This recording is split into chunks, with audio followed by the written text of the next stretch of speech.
Hey everybody, welcome to my quick review on the anime Code Geass, released in 2005. It's a story about an alternate future where the Britannian Empire, basically united England and North America, colonize parts of the world, like Japan, and treat citizens there as racially inferior. What? The British treating their imperial subjects badly? Well, isn't that unrealistic? Anyway, the former Prince of Britannia, Lelouch, and his handicapped sister are exiled to Japan by their malevolent father, the king, for unclear reasons after their mother is killed under mysterious circumstances. There, Lelouch, a child prodigy, grows into a teenager who plans on taking revenge on his royal father and the rest of Britannia. One day, Lelouch is accidentally caught up in a military battle, where he runs into a mortal woman named C2, who grants him the power of Geass, the power to force anybody to do absolutely anything he commands, basically an extreme form of hypnosis.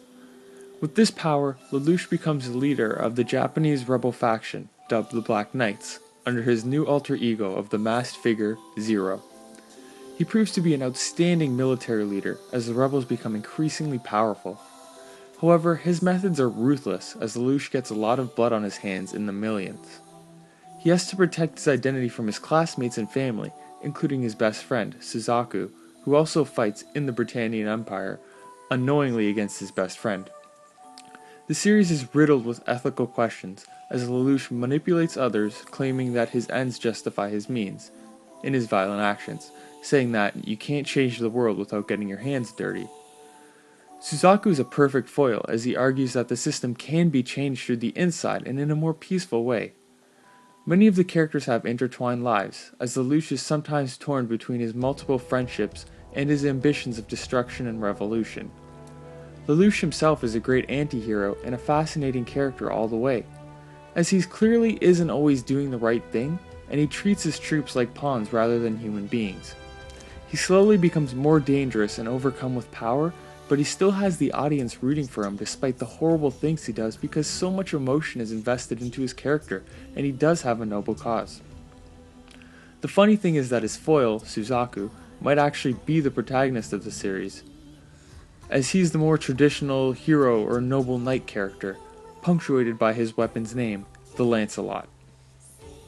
The audience isn't sure who to cheer for as they don't know who's right or wrong overall, and that makes the series actually pretty challenging to watch. And it's really where the series actually shines, because it offers so many ethical questions about war and power rather than solutions. I also like the heavy symbolism in the series and the successful combination of a school drama, war story, dystopian future, and medieval fantasy, and how it actually mirrors history. I see a lot of World War II symbolized in Code Geass. Lelouch's Geass and persuasive ability reminds me of the accounts of Adolf Hitler, a man with hypnotic eyes and the ability to compel people to follow him. The story also features a weapon of mass destruction being used on Japan, class struggle, and classical racial oppression. These and many other things aren't just coincidences, as people can actually read very deeply into the complex symbolism and philosophical undertones presented by the series. Above all, Code Geass is a series about war, and it's really brutal in that respect, as Lelouch has to pay heavy and sometimes personal consequences for his actions on the battlefield. The series is also filled with dramatic irony, as Lelouch has to hide his identity from schoolmates who are fighting in his war and suffering from his choices.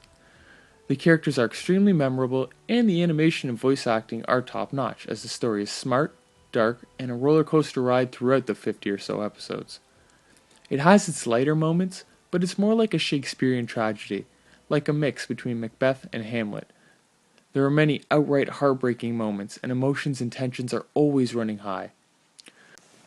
The ending is especially bittersweet, and absolutely incredible, as it made an already excellent series a masterpiece. There are a few flaws, like the parts where someone wants to go kill God, which I believe, according to Japanese law, has to happen in all Japanese fantasy media. I swear they have a hard-on for Nietzsche over there. Also, I would argue that the first couple of episodes have slight missteps.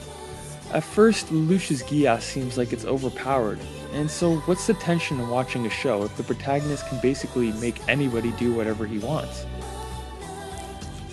However, they soon explain that the power has some major weaknesses, which was when I really started to get hooked into this show because there was actual tension. The show can also get a little preachy at times, but other than those little flaws that are easy to overlook, this series is absolutely amazing. I recommend it for any fan of anime, especially history fanatics. The Lush v Britannia commands you. Go watch this anime!